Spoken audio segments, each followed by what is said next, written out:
If you can read people, you won't get played, and if you know how to respond, you won't get pushed. Most people walk through life confused by others, misreading signals, reacting too fast, or trusting the wrong people. But here's the truth. Everyone is always giving off signs. You just haven't been trained to notice them yet. This guide will change that. You're going to learn how to watch what others miss, how to listen beyond words, and how to stay one step ahead, not by speaking more, but by thinking clearer. This isn't guesswork. This is daily, practical skill. The way someone moves, how they sit, the tone they use, what they avoid, how they answer, all of it tells you exactly what they feel. When you understand people, you respond better, smarter, stronger. Start now. Learn to read people and respond like a pro. Chapter 1. Pay close attention to how people move and sit. You want to learn how to read people and respond like a pro. Then you start with the basics. And one of the most important basics is this: pay close attention to how people move and sit. You see, the way someone moves tells you what they're thinking long before they open their mouth. Their posture, the way they use their hands, how they shift in their chair, it all says something. Most people don't pay attention to these things. They're too distracted, too caught up in what they want to say next. But if you're serious about becoming better with people, if you want to improve how you understand and respond to others, you need to sharpen your awareness.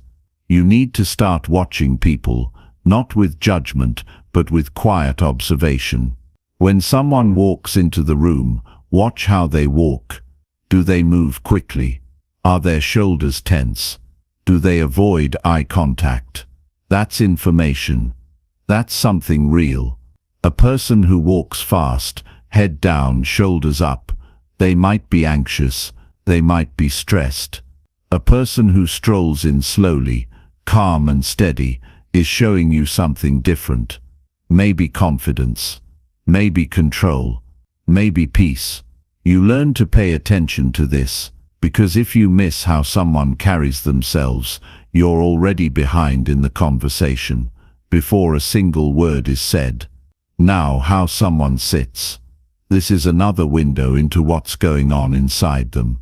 A person who leans back in their chair, arms crossed, legs stretched, maybe they're relaxed, or maybe they're closed off. You've got to look closer. Is their face soft or tight? Are their eyes focused on you or drifting around the room? A person who sits upright, leans in, hands on their lap, they're engaged. They want to be there. You feel that. You know that.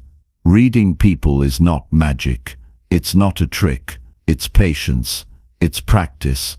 And it starts with becoming still. Most people talk too fast, react too quickly, and miss everything that's happening right in front of them. You want to master this skill. Then you slow yourself down. You become aware of your surroundings. You watch people, not to judge them, not to control them, but to understand them. Because once you understand someone, even a little, you can respond with clarity, strength, and care. Think about it.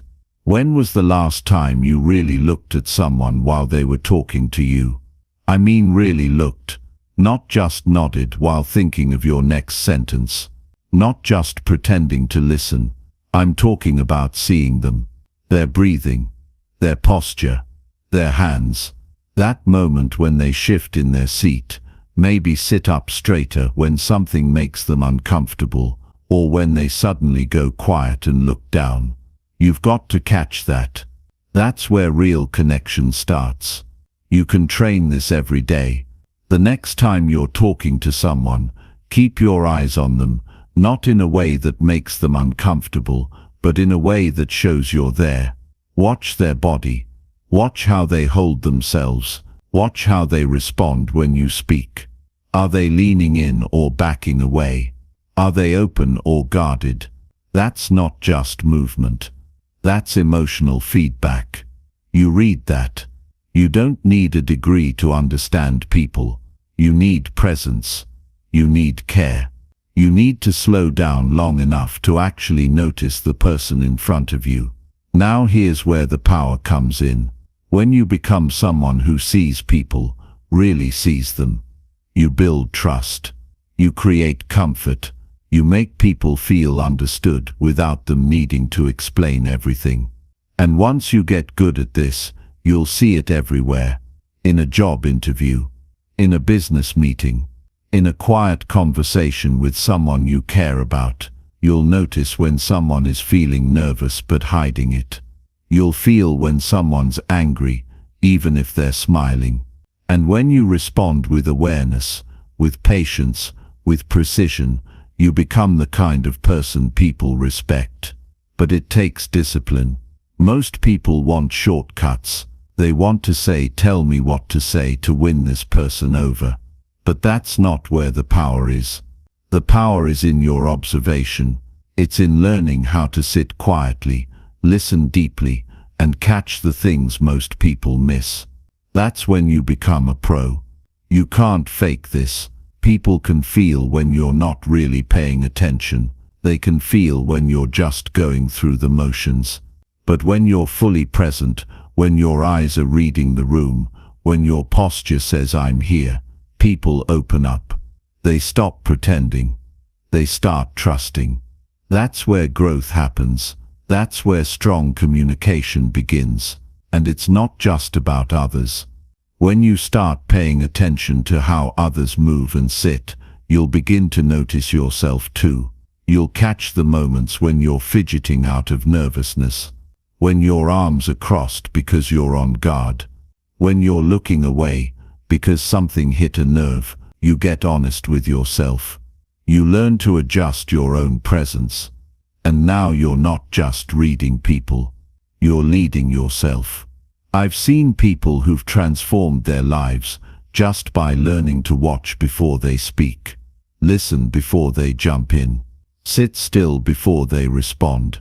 That little habit, just slowing down and paying attention, has the power to improve every relationship in your life, with your partner, with your children, with your friends, with your team. It makes you more grounded, more mature, more effective, because while others are rushing to be heard, you're focused on what really matters. Understanding. You don't need to say much when you're someone who observes deeply. Your words carry more weight. Your responses are more accurate. Your presence is stronger. That's what happens when you stop missing the little things. Because the little things in body language, they're not little. They're signals. And once you train your eyes to see them, you'll never look at people the same again. So start today. Don't wait for some perfect moment to apply this. You'll meet someone today. You'll talk to someone today. And when you do, pay attention. Watch how they walk into the room. See how they sit. Study how they carry themselves. Stay present. Stay aware. And notice what you've been missing. Because once you learn how to read people, you don't just become better in conversations, you become better in life. You stop reacting blindly. You start responding wisely. And that's how you grow. That's how you lead. That's how you influence. Not by talking louder, but by watching closer. Master this one habit. Pay close attention to how people move and sit, and you will begin to see the world through a sharper lens. You'll see things others don't, and you'll respond with more power than you ever thought possible. That's how pros do it. That's how leaders do it. And that's how you start to rise. Quietly, calmly, powerfully. Chapter 2. Watch people's eyes to see what they feel. If you want to truly understand people, you need to start with their eyes. There's something about the human eye that no smile or sentence can hide. People can change their tone, their words, even their posture to pretend, to impress, or to protect themselves, but the eyes always reveal what's real. They don't lie. That's where the emotion is. That's where you find the truth. And if you want to become someone who responds with wisdom, strength, and accuracy, you need to train yourself to look people in the eyes and read what's behind them. Most people don't do this. They look at the surface. They look at someone's clothes, someone's style, someone's behavior, but they don't look closely into someone's eyes when they speak. They miss the sadness behind the smile. They miss the frustration behind the polite nod. They miss the fear that flashes for just a second before the conversation changes. But once you become someone who pays attention, you start noticing all of it. You see when someone is carrying stress they haven't mentioned. You feel when someone's not fully present, even if they're saying all the right words. You sense it, because it's there, right in front of you. You don't need to be a psychologist to do this. You don't need to study a textbook. You just need to be aware, to pause and actually look. When you talk to someone, don't just listen to what they're saying, watch their eyes while they say it. Do their eyes light up when they speak about something? Do they go blank when they're holding something back? Are they scanning the room while they talk to you, or locked into the moment? Are they blinking fast, struggling to stay calm, or are they steady and focused? That's where the real message is. And this isn't about making people uncomfortable. It's not about staring. It's about connecting. It's about tuning in. When you look someone in the eyes with real attention, with no agenda, you make them feel seen. You build a silent connection that doesn't need much explaining. That kind of presence is rare. That kind of presence makes people open up without knowing why, because they can feel you're not trying to get anything. You're not trying to impress them. You're simply there, paying attention, seeing them. Now, it's important to know the difference between someone's words and someone's feelings. Because words are chosen, but feelings are shown. And feelings often come through the eyes before anything else. You ever talk to someone who says they're fine, but you look at their eyes and you just know they're not? That's not a skill you're born with. That's a muscle you train. And the more you use it, the more accurate you become. Sometimes you'll notice pain, quiet pain. It's not dramatic. It's not loud, but it's there in the way their eyes drop when you ask a certain question, or in how they blink a few times quickly before changing the subject. And when you see that, you have a choice. You can ignore it, like most people do, or you can respond in a way that makes them feel safe. You don't need to fix it. You don't need to ask 100 questions. Sometimes all someone needs is to feel like you noticed, like they weren't invisible.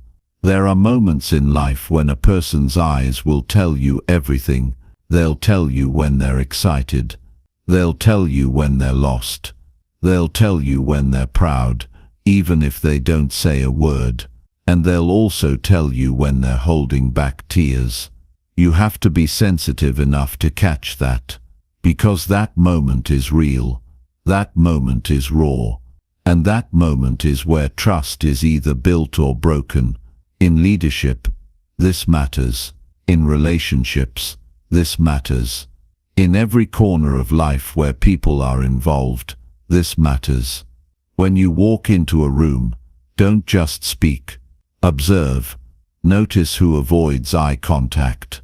Notice who holds it too long. Notice who looks past you instead of at you.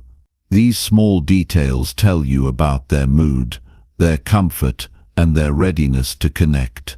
And when you respond with awareness, you change the tone of the entire interaction. Now, this is not about control. This is about understanding. This is about emotional intelligence, and emotional intelligence begins with presence. You can't read someone's eyes if you're too busy in your own head. You can't catch the feeling if you're only thinking about what to say next.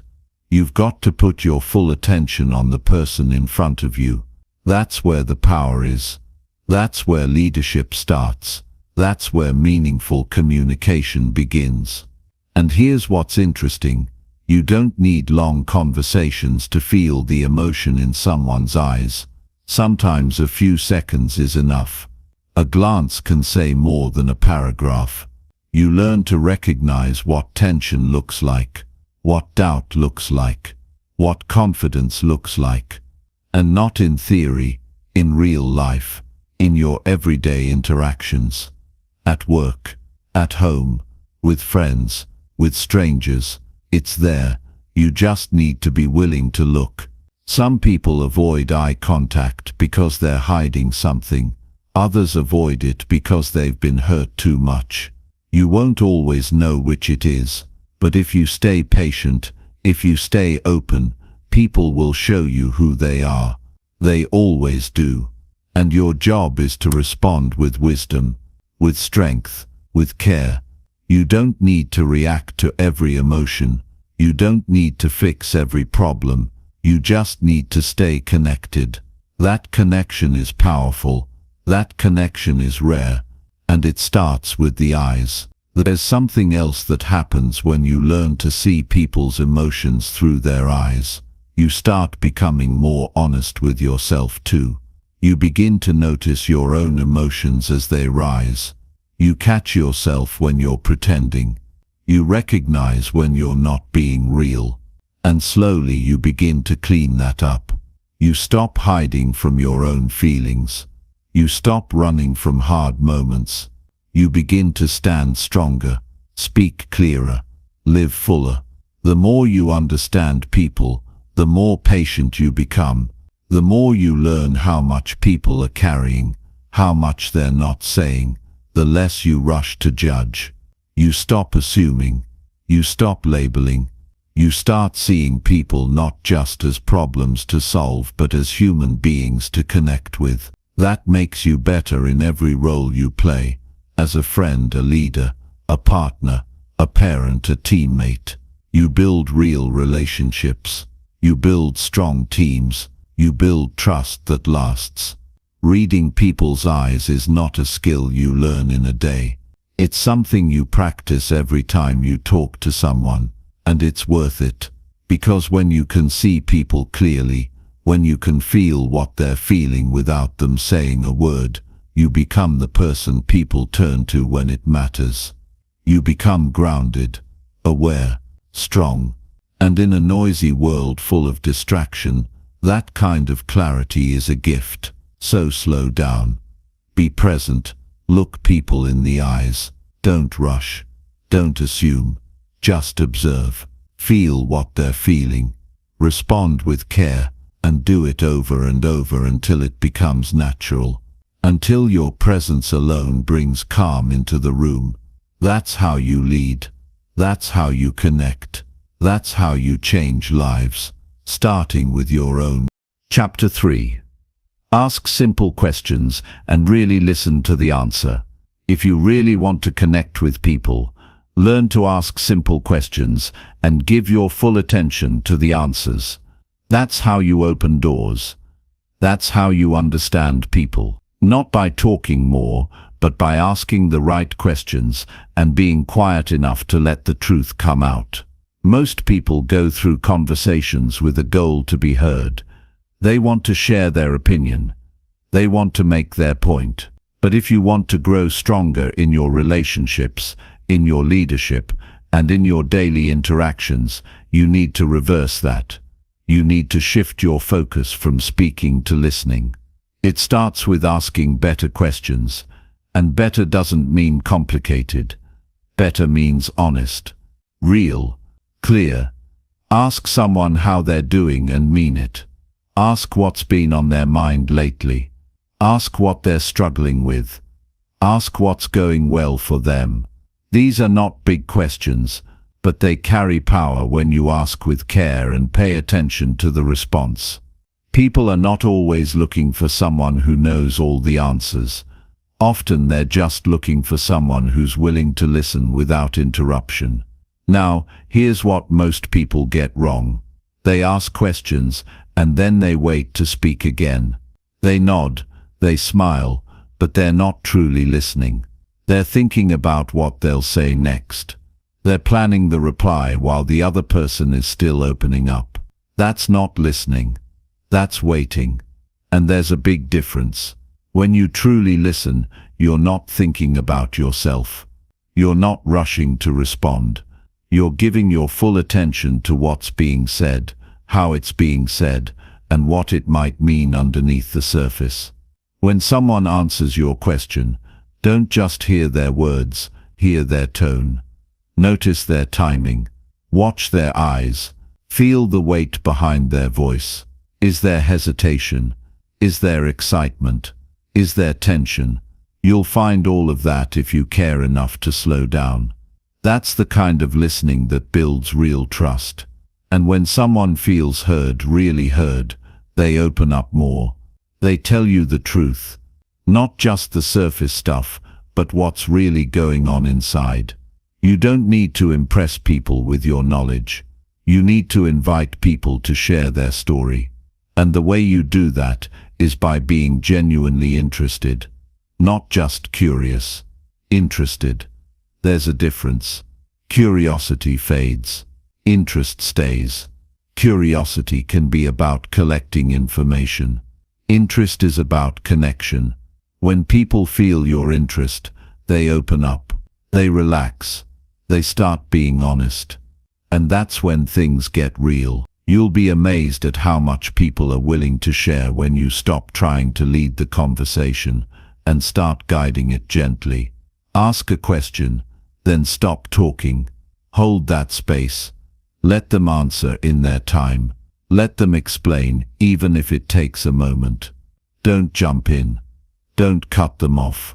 Most people have never had someone do that for them. Most people are used to being interrupted, talked over, or ignored. When you become the person who listens fully, you stand out. You become rare. And here's where the growth happens. When you listen deeply, you start learning things you never noticed before. You hear what matters to people. You hear what keeps them going. You hear what holds them back. And you learn how to respond better. Not with rehearsed advice, but with understanding. You respond from a place of wisdom, not reaction. That's what separates someone who's just talking from someone who knows how to connect. In any room, the person who listens the most has the most influence, because people trust the one who gives them space to be themselves. Think about the conversations that changed your life. Were they full of advice, or were they full of presence?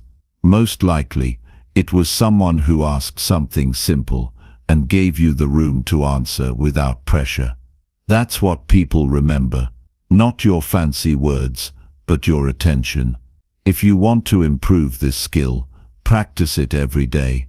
Start small. In your next conversation, ask a real question. Not something scripted, something honest. Then listen. Let there be silence after they speak. Don't rush to fill it. Let the pause sit. That's when people reveal more. That's when they go deeper. And you'll start noticing something. You begin to see people clearer than before. You understand their intentions, their values, their struggles, and their needs. And once you know those things, your ability to respond improves naturally. This doesn't only help you in one-on-one conversations. It makes you better in group settings. It sharpens your ability to read the room. When you're listening closely, you start hearing what's not being said. You recognize tension even when it's quiet. You hear hesitation in a suggestion. You notice who's holding back and who's dominating. And that awareness helps you speak at the right time, in the right tone, with the right words. Asking simple questions also shows humility. It says, I don't know everything, and I want to understand. That humility earns respect.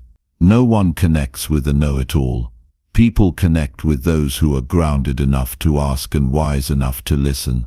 That's how you build long-term relationships. That's how you earn loyalty. Not with power, but with presence. There's also a personal benefit.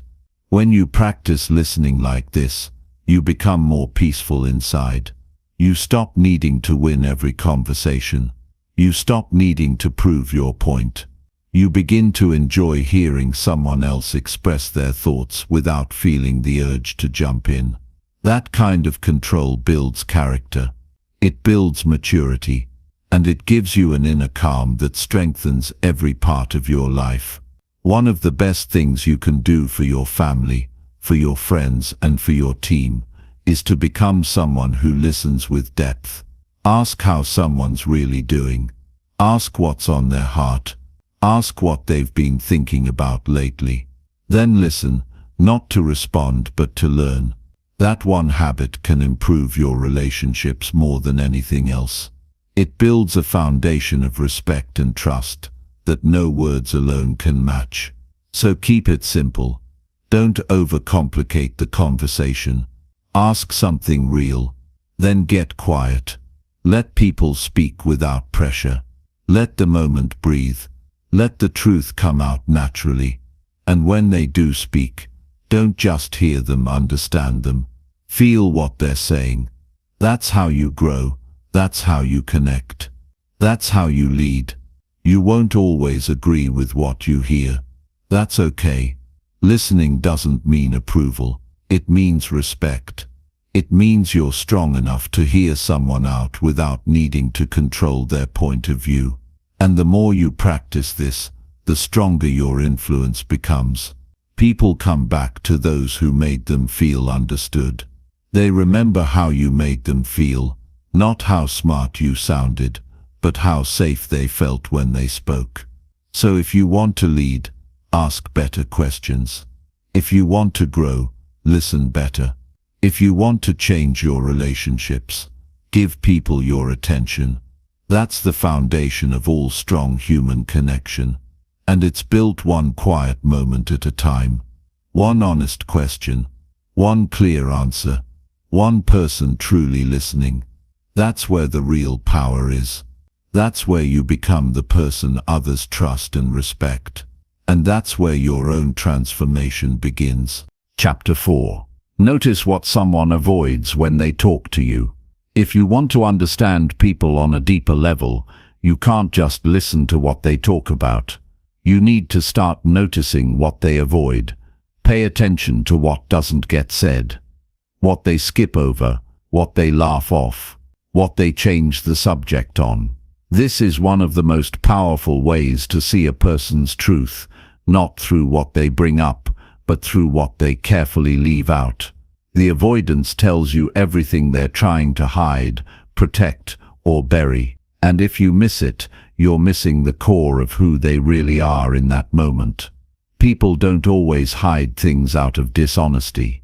Many times, they avoid certain topics because those topics carry weight, pain, shame, confusion.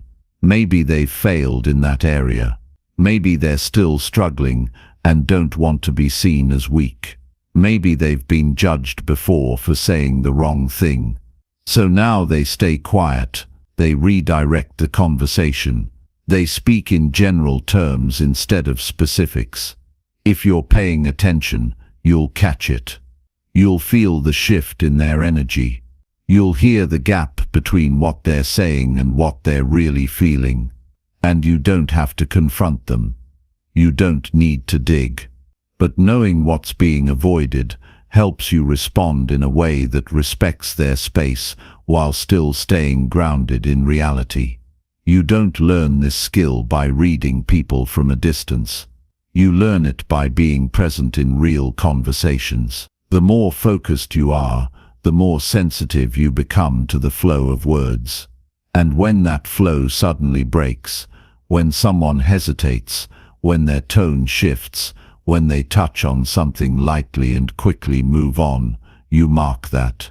Not because you want to analyze them, but because you care. because you want to understand what's really going on behind the surface. It's not always easy to spot. Sometimes people become experts at covering up. They've spent years practicing how to sound strong, look fine, and stay unbothered.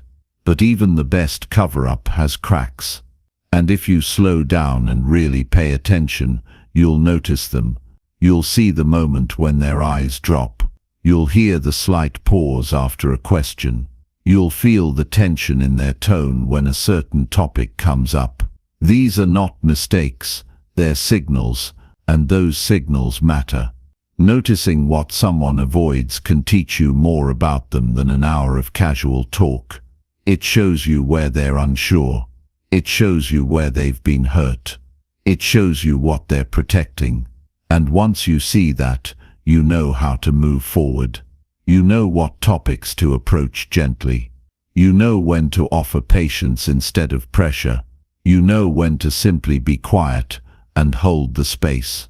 Now don't turn this into suspicion. You're not looking for what people avoid so you can call them out. You're doing it to deepen your understanding. That's where your maturity comes in. When you notice someone avoiding a subject, don't force the issue. Respect their silence. But take note of it. Keep it in mind. Because later, when the time is right, when trust is strong, when they feel safe, they might come back to that space and open up. And if you've been paying attention all along, you'll be ready. You won't be caught off guard. You'll be steady, present, supportive. This is especially important when someone is opening up about their life, their struggles, their plans. If they avoid certain details, why they left a job, why a relationship ended, why they haven't made progress in an area, they're showing you where the pain is still raw. And if you're wise, you won't push. You'll make them feel safe. You'll ask the kind of questions that open the door without breaking it down. You'll learn how to let silence do its job. Because sometimes people just need time before they can talk about what they're avoiding. And sometimes people don't even realize they're avoiding something. They've pushed it away for so long that it doesn't even come to mind anymore. But the body remembers. The voice remembers. The nervous system remembers. And when a subject gets too close to that pain, the avoidance shows up. They'll change the topic. They'll give a quick answer and move on. They'll look away. They'll deflect with humor or shift to something easier.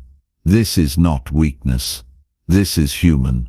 And if you're going to be someone who responds like a pro, you need to treat these moments with care, not judgment. Avoidance is not just about hard topics. Sometimes people avoid speaking about their dreams, their goals, their talents, not because they don't care, but because they're afraid. They fear failure. They fear judgment.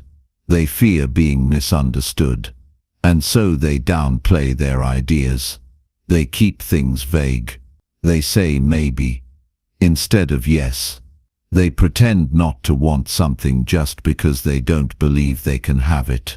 If you catch this, you can encourage them in the right way. Not with fake motivation, but with real belief. You remind them it's okay to want more. It's okay to dream again. But you can't do that if you're only listening to what they say. You need to hear what's missing. There's also a lesson here for how you communicate with others. Start noticing what you avoid too. What topics do you skip over in conversations? What things do you hide behind humor or silence? Where do you rush to change the subject? That tells you something about yourself.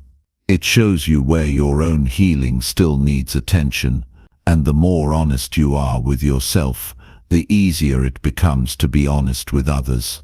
Once you develop this awareness, you'll start noticing it everywhere. In personal conversations, in meetings, in group settings. Someone will talk about progress, but skip over a key part. Someone will mention a relationship and quickly pivot. Someone will answer every question except the one that hits close to home. You'll see it. And instead of making it awkward or pushing harder, you'll learn to sit with that moment. You'll learn to respond with patience, and you'll let that person know, without saying much, that they don't need to perform around you. They can be real. They can be honest when they're ready. This is how you build stronger relationships. This is how you become someone people trust. You don't get there by dominating every conversation. You get there by noticing the quiet parts, the skipped words, the half-told stories, the places where fear or pain or doubt shows up in silence. And when you respond with maturity, you earn the kind of respect that lasts. Noticing what someone avoids is not about manipulation. It's about compassion. It's about listening with more than your ears. It's about understanding people beyond the obvious. That's how you grow. That's how you lead. And that's how you create real change. One conversation at a time, not by trying to get people to say everything, but by caring enough to understand what they don't. So keep your eyes open. Stay aware. Don't just hear the words. Notice the pauses. Notice the shifts. Notice what's being left out. And instead of filling the space with noise, meet it with quiet strength. The people around you will feel that, and they'll never forget it. Chapter 5. Stay calm so you can read people clearly. If you want to understand people better, the first thing you need to do is stay calm. Because when your mind is racing, when your emotions are loud, when you're caught up in your own thoughts, you can't see clearly. And if you can't see clearly, you can't read people. You can't pick up on the little signals. You miss what's happening right in front of you. Your mind becomes too clouded to catch the truth in someone's tone, their expression, their choice of words. Calm is what gives you the space to notice. Calm is what helps you process what others are showing you without reacting too fast or judging too soon. Most people react out of emotion. They get irritated, they get defensive, they get too excited, and in the middle of that storm, they stop paying attention to others. It becomes all about how they feel, not about what the other person is actually saying or showing. But when you train yourself to stay calm, especially in moments of stress or conflict, you gain an edge. You can observe more. You can hear what's underneath the words. You can understand someone's mood, their needs, their real message, because you're not blinded by your own emotional noise. Being calm doesn't mean being passive. It doesn't mean staying quiet or holding back your opinion. It means you're in control of your state. It means you don't allow someone else's energy to hijack your mind. You stay centered. You stay focused. You're not rushing to defend yourself. You're not interrupting to prove a point.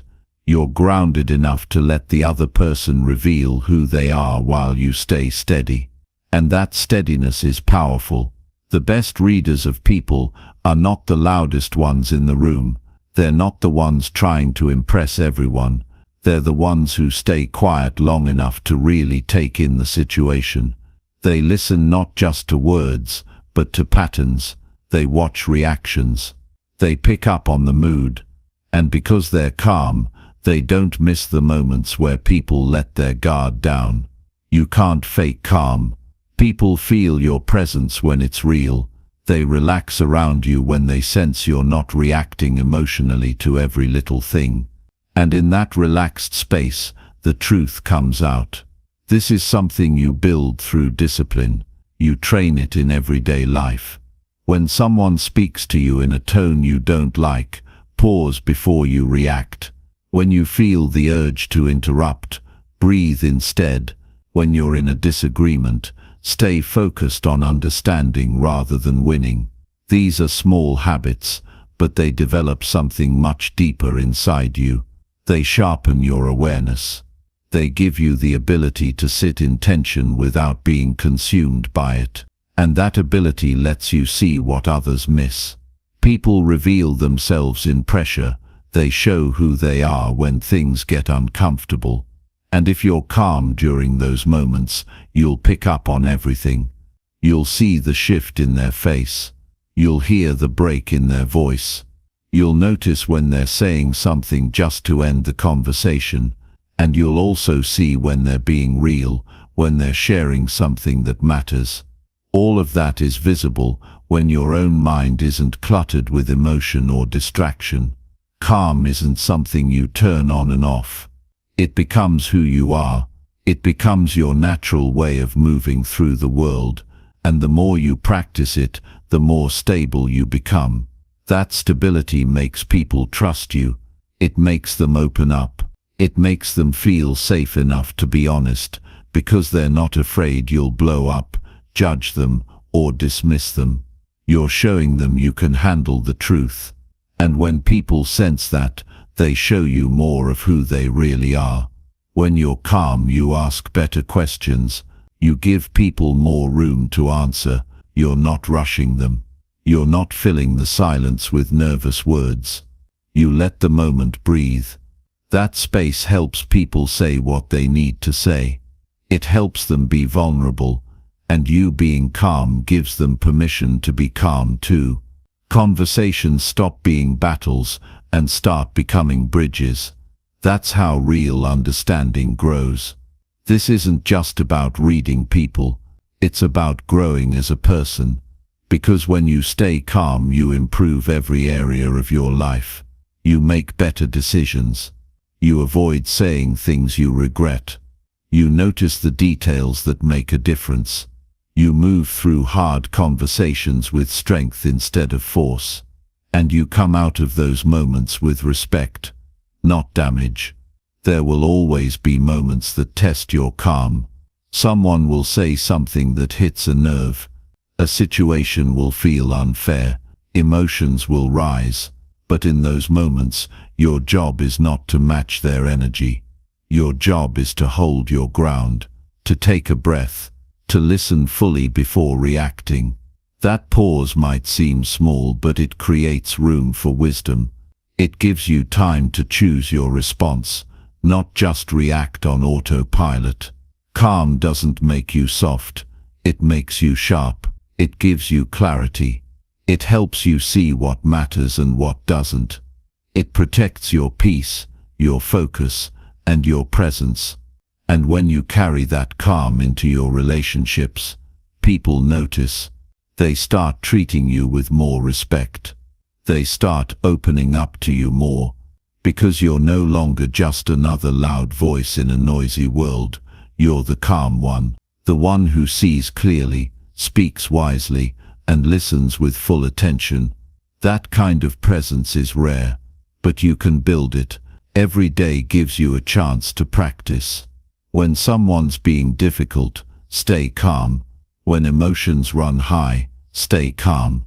When you feel misunderstood, stay calm. That calmness becomes your strength. It becomes your advantage. And it gives you insight that most people never access. Reading people is not about analyzing them. It's about noticing. And you can only notice the truth when your mind is steady. A stormy mind can't see clearly, but a calm one sees everything. That's how you stay one step ahead, not by knowing everything, but by staying quiet enough to hear what others miss. That's how you understand people, not by forcing them to talk, but by giving them a space where they can feel safe enough to be real. And that's how you grow, not by controlling others, but by mastering yourself. So if you want to see people clearly, learn to calm your own energy. Learn to stay centered when things feel uncertain. Learn to observe before you speak. That's not weakness. That's wisdom. And the more you do it, the stronger and sharper you become.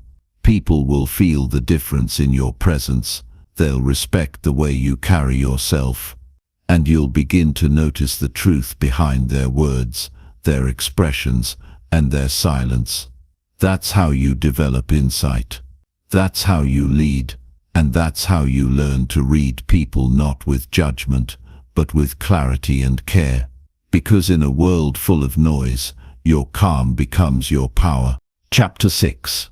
Speak less and study how others react to you. Most people talk too much to ever learn what's going on around them. If you really want to understand how others feel about you, how they respond to your energy, your values, your words, you need to stop talking so much and start watching closely. When you hold back your voice and give people space, you begin to see who they are and what you mean to them. You notice details you missed before. You feel the shift in their body, their eyes, their tone. You don't have to guess anymore. The truth is right in front of you. You just need to stop filling the room with your own voice to see it. One of the greatest skills you can develop in life is the ability to step back in a conversation and study the reaction. This is where self-awareness grows. This is where people reveal their comfort, their resistance, their curiosity, or their discomfort, not through what they say, but through how they respond when you say something. And if you're always speaking, always trying to explain, always filling the silence, then you'll never catch those moments. You don't learn anything new by being the one who always talks. You grow by paying attention. Speak, then pause, not to create drama, but to allow space. In that space, people respond in honest ways. Some people lean in, some pull back, some try to change the subject, some go quiet.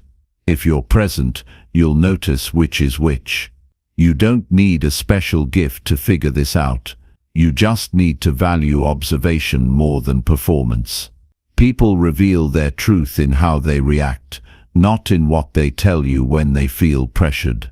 That moment when you stop talking and look at someone, that's when the truth often comes out. You'll see it in their posture, their energy, their timing. Did they smile because they agreed, or because they didn't know what else to do? Did they cross their arms when you challenged their thinking? Did their eyes light up when you mentioned something meaningful? All of that shows you who they are and how they feel about the moment you just created. When you speak less, you create more room to adjust your approach.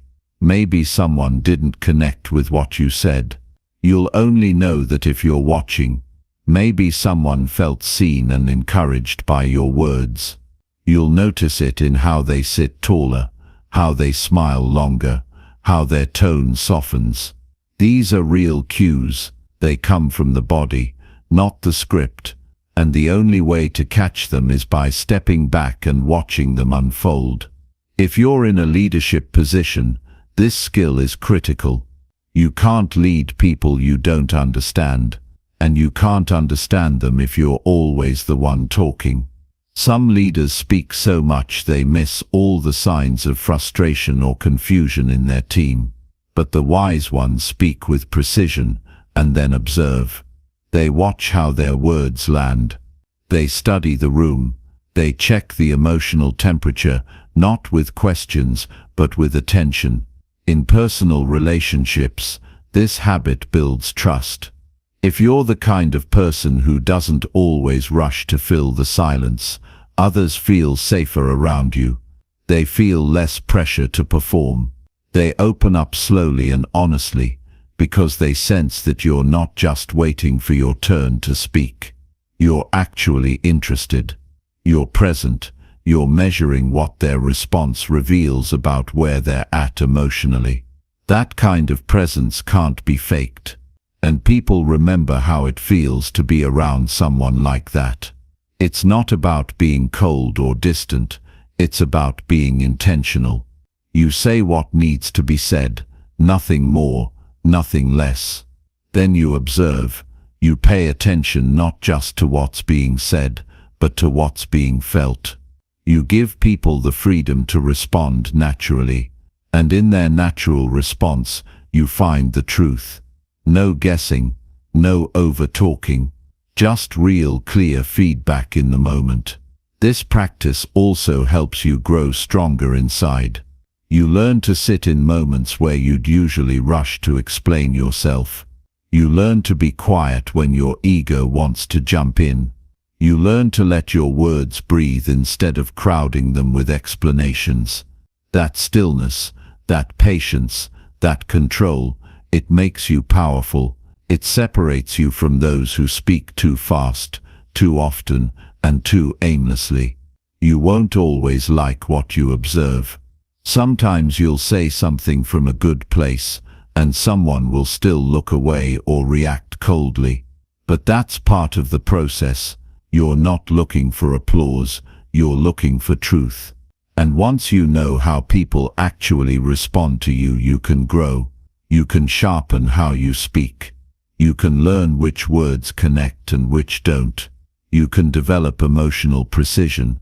This is something you practice in every conversation, not just in big talks or formal settings. Practice it with your friends. Say something simple and observe. Did it land well? Did it confuse them? Did it create energy or tension? These moments teach you how people receive you, not how you think you're coming across, but how it actually feels for them. And the more you study their reactions, the more you improve without even trying to be perfect. Some people never realize that their words are pushing others away because they never take the time to study the reaction. They just talk and move on.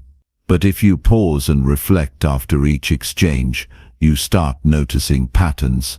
You start seeing who feels comfortable around you and who feels guarded. And instead of blaming them or over-explaining yourself, you adjust. You refine your presence. That's growth. That's wisdom. Speaking less doesn't mean being silent forever. It means being aware of the balance. You speak when it adds value. You listen when it's time to learn, and you observe when it's time to adjust. This rhythm makes you better in every area of life. You become easier to connect with. You gain the kind of influence that doesn't come from loudness. It comes from presence. Quiet strength always leaves a deeper impact than scattered noise. So as you go through life, remember that every word you speak has a ripple, and every pause you allow gives space for people to show you something. Don't be so quick to explain, to impress, to dominate. Speak less. Observe more. Let the reactions guide you. They'll tell you where you're strong. They'll tell you where you need to shift. And they'll help you build relationships rooted in truth, not assumptions. That's how you become someone others want to be around. Not because you talk well, but because you listen deeply. Not because you always have the answer, but because you take the time to understand. Not because you demand attention, but because you earn trust. And that starts with doing less of the talking and more of the watching. That's where growth begins. That's where clarity lives. And that's how you respond like a pro. Chapter 7. Trust your gut when someone feels off or fake. There's a certain feeling you get when something just doesn't sit right with you. Maybe someone says all the right words. Maybe they smile at the right time. Maybe they dress well, speak confidently, and even seem friendly. But deep down, something feels off. You don't know why. You can't explain it in words, but your body reacts. Your energy shifts. Your chest tightens. You feel a kind of discomfort you didn't expect. That's your gut trying to warn you. And if you're serious about growing wiser and learning how to respond to people better, then you need to start trusting that feeling. Most people ignore their gut. They brush it off. They try to be polite. They want to give the benefit of the doubt, and often they end up regretting it. They look back and say, I knew something was wrong, but I didn't listen to myself. That's because we've been trained to second-guess what we feel. We've been told to wait for proof, to be logical, to collect more facts. But there's a reason your instincts speak before your brain does. They pick up on signals your conscious mind hasn't processed yet. Body language, tone shifts, hidden tension, your gut senses it all. It's not guesswork, it's awareness without analysis. And the more you respect it, the more it helps you stay clear of people who don't align with your values. You don't need to accuse anyone. You don't need to make a scene. You just need to acknowledge that something feels off, and then trust yourself enough to step back. This isn't about being paranoid or fearful. It's about being honest with what your own senses are picking up. Your energy is telling you something for a reason, and if you ignore that, you're inviting confusion, chaos, and unnecessary problems into your life. A person can tell you they're on your side. They can compliment you, agree with you, and still be working against you behind the scenes. But if you slow down and pay attention, their energy won't lie. You'll catch a subtle shift in how they look at you. You'll feel hesitation in their words. You'll notice their warmth disappears the second the spotlight moves off of them. These things aren't always obvious, but they are always there. And when something feels forced or fake, your gut will notice first, before your thoughts can even explain it. That's the gift of intuition. It's fast, it's raw, it doesn't wait for full evidence. And while it's not perfect, it's often accurate when it comes to people. Especially if you've trained yourself to stay present. Especially if you've spent time observing how real connection feels. When you know what honesty feels like, you quickly notice when it's missing. You can walk into a room and immediately sense which people you want near you and which people are better kept at a distance. You've probably felt it before. Someone walks in and the mood shifts, not because of what they say, but because of the energy they bring. They might laugh, they might act polite, but something under the surface feels heavy, sharp, or calculated. And your first thought might be, why am I uncomfortable around this person? Don't dismiss that thought. Don't explain it away. Pay attention. That's your gut guiding you.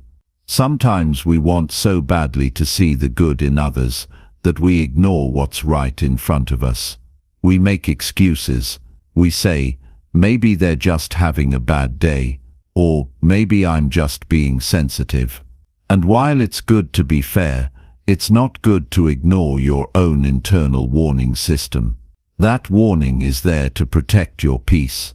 It's there to keep you from giving your energy to people who don't deserve it. This doesn't mean you treat everyone with suspicion. It means you honor your own sense of safety. It means you don't let charm blind you. You don't let smooth talkers win you over without checking in with how it all feels. If something's not sitting right in your gut, that deserves your attention. You don't need a long list of reasons to create distance. Your peace of mind is reason enough. In conversations, trust how people make you feel, not just what they say. Do you feel heard or dismissed? Do you feel drained or energized after talking to them? Do you feel like you can be yourself, or do you feel the need to put up a wall? These reactions come from your instincts. And if you keep ignoring them, you'll find yourself confused and off track more often than not. It's also important to remember that you don't owe anyone closeness. You don't need to prove your kindness by ignoring your discomfort. You don't need to stay connected to people who disturb your peace just because they've done nothing technically wrong. If your gut tells you that something is fake, that something's being hidden, or that someone's not being real with you, you're allowed to pull back. That's not cruelty. That's wisdom. The more you practice this, the sharper your instincts become. You start noticing patterns in behavior. You recognize red flags earlier. You sense dishonesty without needing a full explanation. And as you trust your gut more, you make fewer emotional mistakes. You stop handing your trust to people who haven't earned it. You stop staying in situations that go against your better judgment. This doesn't just help in friendships or business. It helps everywhere. You learn how to protect your time. You learn how to move with people who bring clarity instead of confusion. You begin choosing people who feel good to be around, not just those who look good on paper. And when you build your life around that kind of awareness, your peace becomes stronger. Your path becomes clearer. And let's be clear, this is a quiet habit. You don't need to tell someone, "I don't trust you." You don't need to explain your distance. You simply step back. You stay kind, but you don't give them access. You move forward without dragging yourself into battles of explanation. You stop justifying your inner truth. You stop debating what your energy already confirmed. The people who are good for you won't make you question your gut all the time. They'll feel easy to talk to. They'll feel open. There won't be that underlying tension. You won't feel the need to decode everything they say. You'll feel calm around them. Safe. That's how you know you're on the right path with the right people. So don't overthink it. Don't bury what you feel just to be polite. Start honoring the signals your body gives you. Start paying attention to the tension you feel, even if there's no obvious reason for it yet. That discomfort is not your enemy. It's your guardrail. It's your compass. And the more you respect it, the more you stay aligned with truth. You stop chasing fake connections. You stop ignoring the signs. And you start walking in a way that protects your peace and your progress. You don't need a full breakdown to trust that something feels off. Your gut will always be faster than your thoughts. Let it speak. Let it lead. And let it protect you from what your eyes haven't seen yet. That's not weakness. That's maturity. That's strength. That's how you grow into someone who doesn't just react to people, but responds with depth, clarity, and wisdom. Chapter 8. Learn the words people use when they lie. There's a difference between someone being unclear and someone being dishonest. If you want to respond like a pro, you have to train your ears to catch that difference. One of the best ways to do that is to start learning the kinds of words people often use when they lie. Not always loud lies, not always dramatic ones, but the quiet, subtle, and practiced kind. You don't need to confront anyone. You don't need to be suspicious of every sentence. But you do need to become aware of the language people fall back on when they're hiding something, avoiding truth, or trying to cover their tracks. It's not about memorizing a list. It's about learning how certain phrases show up when someone's uncomfortable with the truth. Most people don't lie with confidence. They over-explain. They add details no one asked for. They repeat themselves. They soften their language too much. You'll hear things like, "to be honest," or "I swear I'm telling the truth," or "you can ask anybody." They try too hard to convince. When someone's being real, they don't need to keep justifying their words. Their tone is steady. Their message is simple. But when someone's hiding something, they tend to add fluff. They get overly defensive about things that don't need defending. That's when you start paying closer attention, not to the story, but to the structure of how they speak. Lies usually come with vague statements. Watch out for words that avoid clear commitment. If you ask a question and they respond with "I think so, probably," or "kind of," when a yes or no would have done, that hesitation can signal discomfort. That doesn't always mean someone is lying, but it does mean they're not sure how to answer you honestly. And when that happens, your job isn't to jump in or accuse. Your job is to listen longer. Let them talk. Let the silence stretch. Because the longer they speak, the easier it becomes to see if they're avoiding something. Another pattern to notice is when someone shifts the focus. You ask a direct question, and they respond by talking about something else. They say, "Well, what you have to understand is," or "let me explain why that happened," but they never actually answer what you asked. That's a red flag. Honest people usually respond directly, even if they're nervous. They don't feel the need to sidestep. But when someone is lying, they tend to redirect the attention. They don't want you to stay in one spot too long. They try to move you around with unrelated points, trying to distract you just enough that you lose the original thread. Also, notice how people handle the timeline in their stories. Liars often keep things general. They avoid specific times and places. They use phrases like "the other day," "sometime last week," or "a while ago."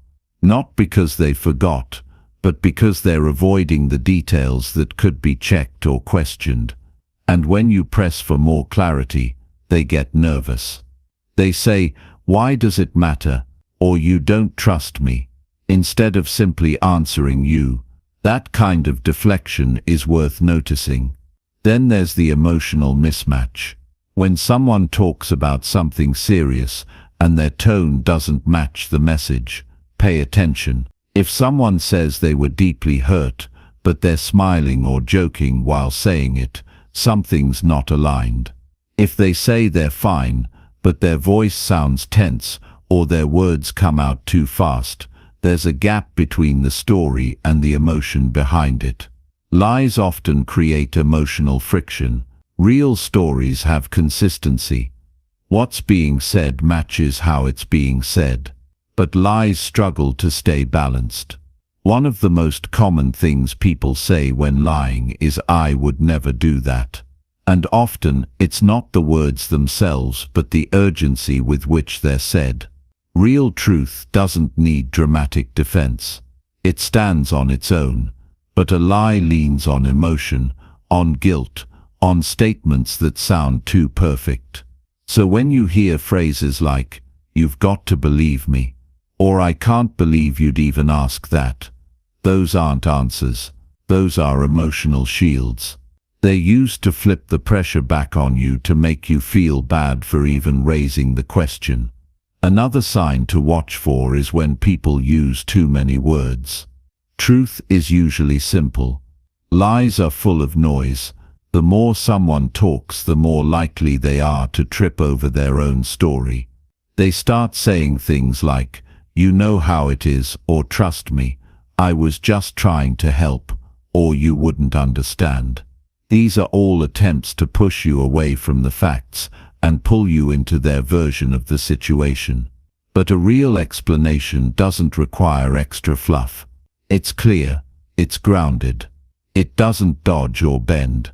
Sometimes it's not even what they say, it's what they won't say. A liar often avoids using personal responsibility.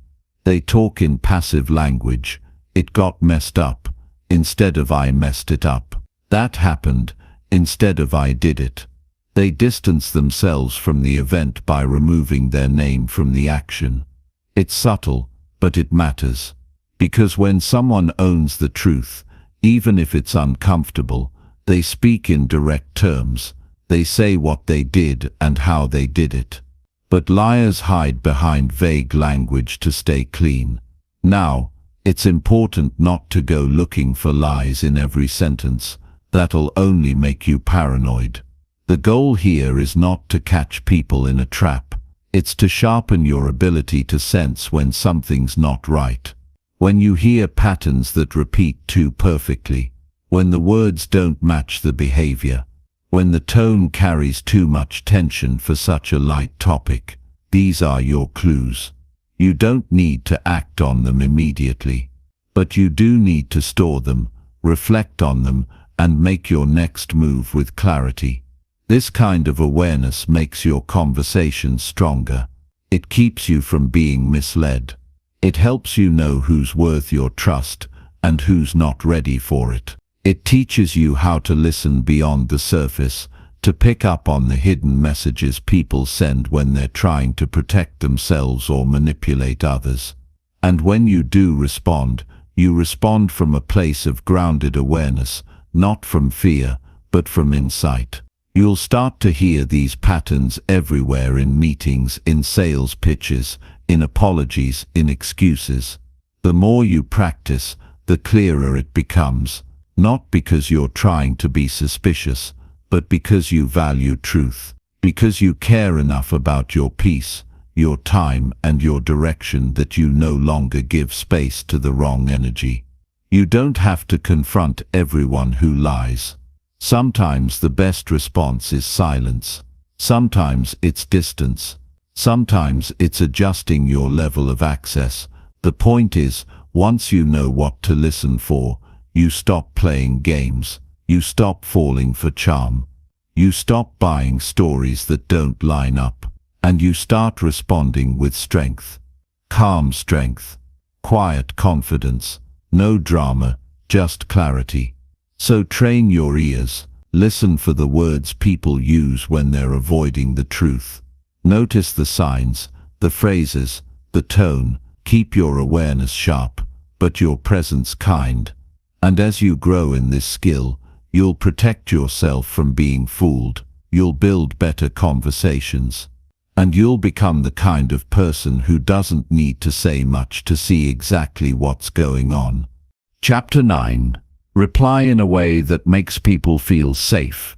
When someone opens up to you, how you respond matters more than what you say. If your words create pressure, judgment, or distance, the person won't come back. They'll shut down. They'll protect themselves. But if you respond in a way that makes them feel safe, you build something solid: trust, respect, and connection. You don't need to be perfect. You don't need to have all the right answers. You just need to create a space where someone feels they're not being attacked, fixed, or dismissed. People don't always speak clearly. Sometimes they're nervous. Sometimes they don't even know how to explain what they feel. But underneath all that, they're asking one quiet question: can I be real with you? And if your tone, your body language, your timing says yes, then they open the door a little wider. That's where the connection begins. Not when you talk, but when they feel safe enough to share something raw, personal, or uncertain. You don't have to agree with someone to make them feel safe. You just need to listen without trying to win. You need to hear them without rushing to correct them. When someone shares something difficult and your response is calm, open, and steady, they feel seen. They feel respected. They're not expecting you to solve everything. Most people just want to know they're not alone in the moment. It's easy to react. It's easy to defend your opinion. But if your first move is to correct or challenge, you shut the other person down. Safety disappears. The conversation becomes a debate. And now both sides are guarded, trying to survive instead of understand. But when your words are thoughtful, clear, and without tension, the conversation goes deeper. You don't need fancy language. You just need to mean what you say. A simple "I hear you" or "that makes sense" can be more powerful than a 5-minute speech. Think about your tone. Think about your eyes. Think about your pace. When someone's sharing something vulnerable, don't match their tension. Bring calm. Keep your voice low and steady. Let your face reflect understanding, not judgment. When they pause, don't jump in. Give them time to breathe. Give them space to finish their thought. You're not just listening to their words, You're creating a moment where they can feel like they're not being measured or misunderstood. Sometimes people test the waters with a small truth. If your response is critical or cold, they won't go any further. But if you handle that first moment with care, they start to share more.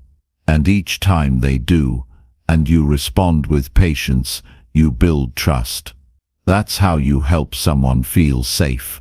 Not by saying you're safe, but by showing it through how you listen, how you respond, and how you carry yourself. You also build safety when you stay consistent. Don't say one thing today and something completely different tomorrow. Don't support someone in private and mock them in public. People feel safest around those who are steady, who don't shift with the wind, who don't throw words like weapons or speak without thinking. If you make someone feel exposed one time, they'll remember it, and they won't open up again. There's also strength in not having to rush to respond. Sometimes someone says something, and the best thing you can do is pause. Let it sit. That silence isn't awkward, it's respectful. It shows you're thinking. It shows you're taking what they said seriously. When you do speak, you're measured, you're present, and you're focused on understanding, not controlling the outcome. This applies in difficult moments too. When someone makes a mistake and they expect judgment, but instead they receive calm and clarity, that shifts everything. They stop bracing themselves. They start being honest. They stop hiding and start showing up. Not because they're perfect, but because they know they won't be punished for being human. That kind of environment helps people grow, and if you can be the one who creates that space, you become someone they turn to, someone they respect. Your words don't need to be deep. They need to be real. Thanks for telling me that. I understand why that's hard. You're not alone in this. These kinds of responses make people feel like they don't have to pretend. They don't have to perform. They can be messy. They can be unsure. And they'll still be respected. That's what makes people come back. Not your wisdom, not your advice, but your presence. It's not just what you say, it's what you don't say. You don't need to fill every pause. You don't need to repeat yourself. You don't need to one-up someone's story with your own. Sometimes the best response is stillness. Just letting the other person see that you're not rushing, not reacting, and not walking away. You're still here. You're still with them. That quiet support often says more than a paragraph ever could. This skill matters in every relationship, whether you're a leader, a friend, a parent, or a partner. The way you respond teaches people what kind of space they can have around you. If you want honesty, make it safe to be honest. If you want loyalty, make people feel respected even when they're struggling. If you want stronger bonds, stop trying to be impressive and start being present. You don't need to lower your standards or accept bad behavior. You can still speak the truth, but you can do it in a way that keeps the door open. You can be firm without being harsh. You can be honest without being cold. That balance takes maturity. It takes control, and it takes a deep respect for how powerful your words really are. Your voice carries weight. It can lift someone or break them. It can build trust or destroy it. Every response is a choice.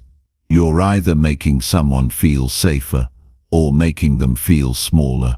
And once you become aware of that, you can start choosing your words with more intention. You speak to connect, not just to be heard.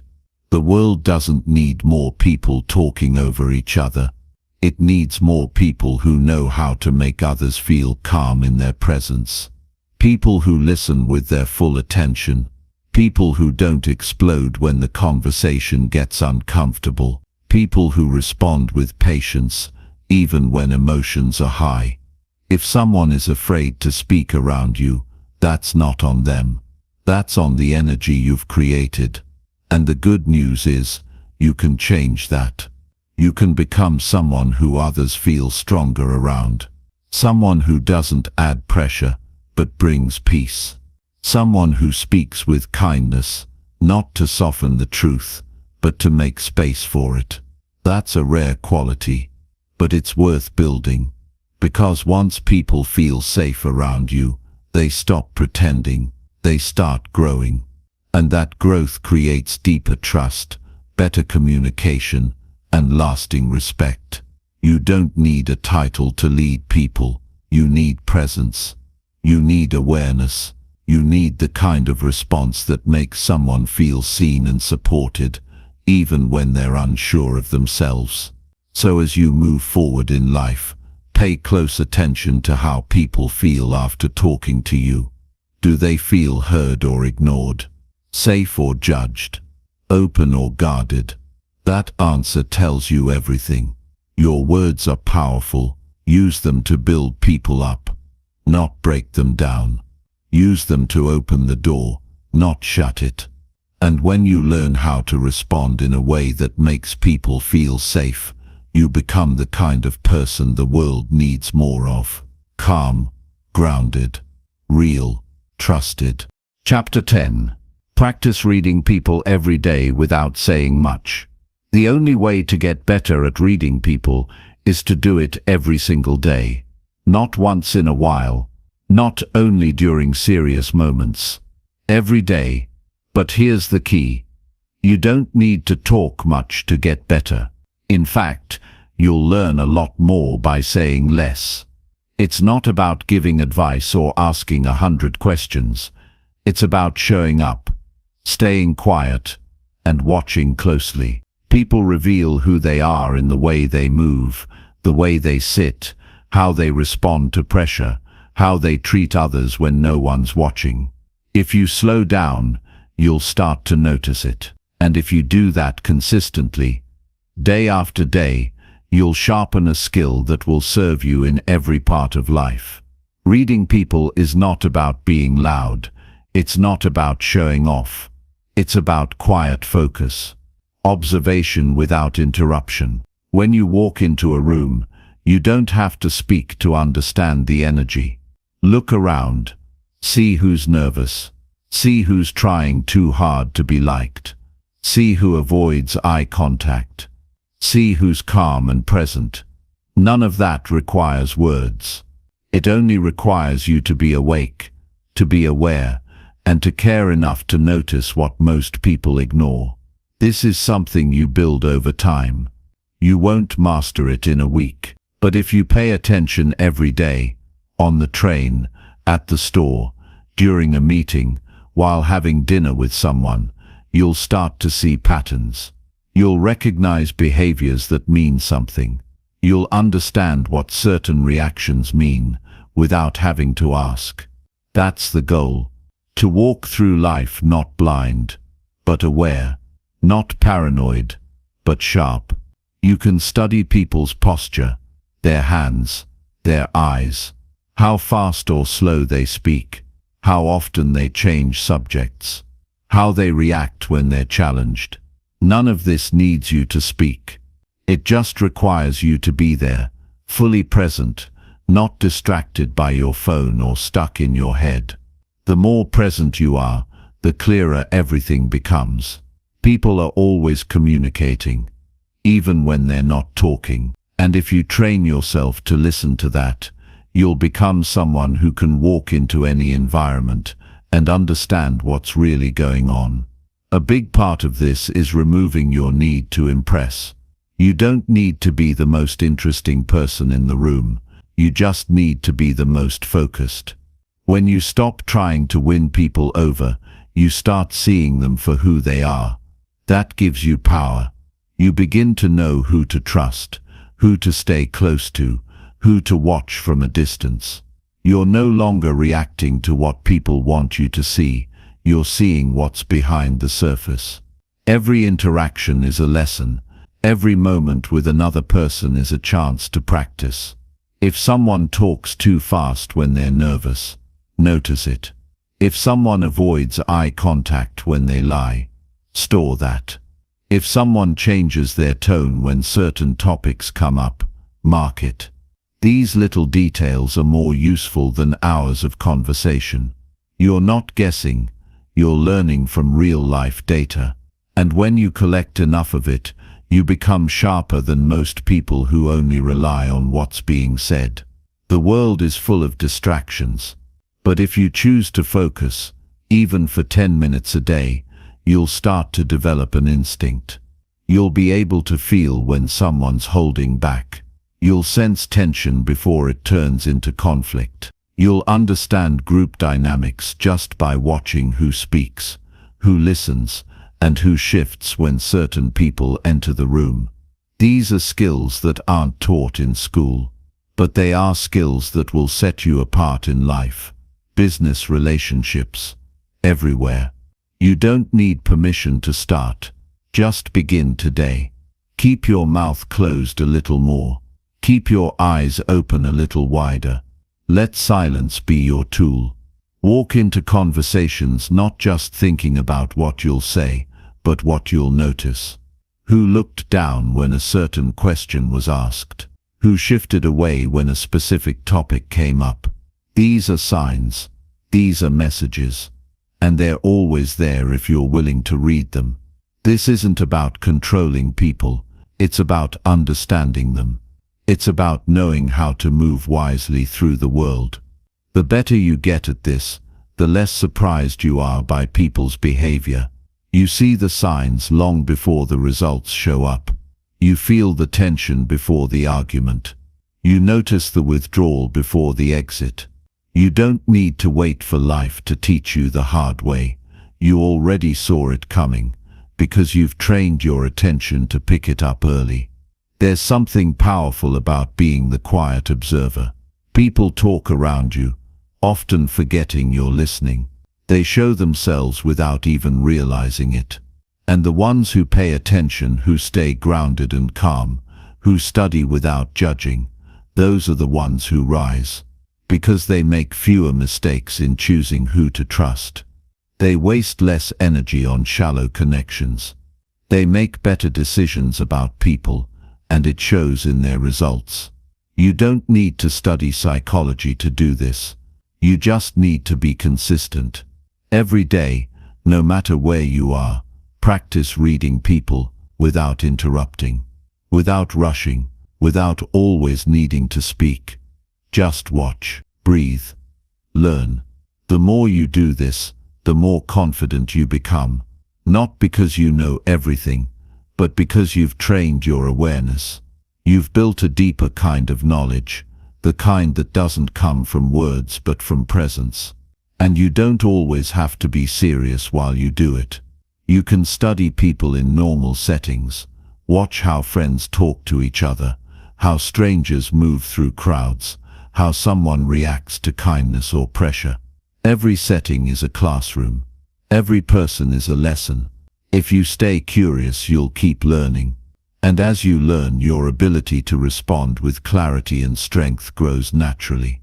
You'll become someone who doesn't overreact, someone who doesn't get fooled easily, someone who can listen to someone's story and see what's being said and what's not. That kind of awareness brings freedom. You no longer chase people who aren't genuine. You no longer fall into the same patterns. You move smarter. You respond better. And you grow stronger without having to say much at all. So don't wait for a big moment to start practicing. Use the next conversation. Use the next meeting. Use the next dinner. And just observe. No judgment. No rush. Just presence. That presence will teach you more about people than any speech ever will. And over time you'll build a quiet skill that gives you confidence, power and peace in every room you enter. That's how you read people like a pro.